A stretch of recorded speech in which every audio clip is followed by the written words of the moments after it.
How's it going? So, I don't know what you're going through. I don't know what your dreams or aspirations are. I don't know if you have goals and are you working toward them today or not.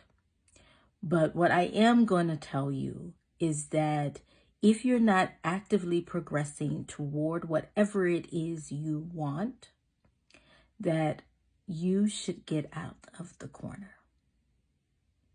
Get out of the corner. And, and I think about Patrick Swayze in Dirty Dancing. I don't know if you've seen that movie, but he says, nobody puts baby in the corner. So baby is her name. And so insert your name. Nobody puts Dr. Tammy in a corner. Nobody puts Mary in a corner. No one puts Latasha in a corner. Whatever your name is, put your name in there. Nobody puts LaShawn in a corner. Nobody puts Tanisha in the corner. Nobody puts Bridget in the corner. Like, whatever your name is, put your name in that. And so what that means is that's no place for you to stay. You should be in a place where you can create change, make change, and impact those that you're meant to serve in whatever way that is. And so I think about a boxer. When I think about the corner, I think about the boxer. When a boxer is in a corner, they typically are only in defense mode. They only are blocking. They're just trying to keep from getting hurt. They're stuck in this corner and they're not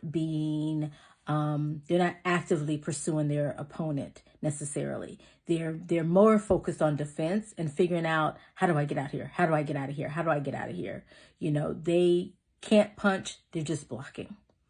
And so if you think about that as a metaphor for us moving toward our goals, whatever those are for you, if you think about when you're not working toward your goals, you're not actively pursuing them, you're stuck in a corner, you're only in defense. And for some of us, it's survival.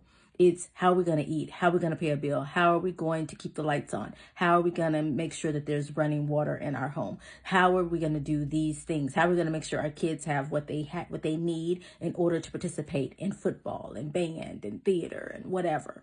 And sometimes that's the defense mode we're in. We're just in survival mode and trying to figure out how can we make those and serve those in our immediate family and those that we are responsible for. But I want to remind you, you're responsible for you too.